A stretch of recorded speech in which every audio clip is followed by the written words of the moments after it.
dili baligya. Pero makita ninyo, oy palit na mo Bergson, dili baligya ang Ginoo igsoon. Dili siya paliton igsoon. Dili siya ribulto igsoon. Kay kani binuhat lang sa bato, binuhat sa kahoy, ug dili ganahan ang Ginoo nga magasimbat ang laing Dios kaya nga atong Dios igsoon si Luso. Ingon pa ang pulong igsoon sa Psalm 115 verse 4 to 8. Apan ang ilang mga Diyos binuhat lang sa tawo, gikan sa plata o bulawan. May mga baba kini apan dili makasulti. Hallelujah! May mga talunggan apan dili makadungog. May mga ilong apan dili makasimhot. May mga kamot apan dili makakupot.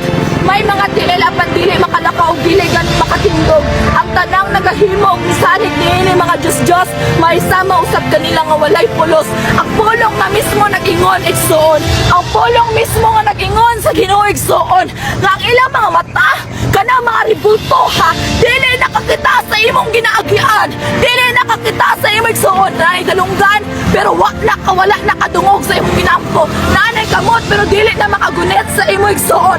Nay baba pero di ka istorya sa imo. Oy day, pag-aay pangana sa mong Katoliko day ha. Ay pagingana na mo sa among Katoliko. Ha.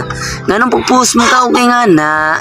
Nasuya ka di ka ngay mag-video, di ka ngay mag-post para lang nga mo dako ay mong views. Ha. Dili mi angay mailaday kay labaw pa mig vlogger. Ha. Di mi angay mailad ni mo day. Ha. So digingon mo nga nanglabot ka og kanang mga kuan, rubilto. Ayaw pangingana day ha. Ha? Ha?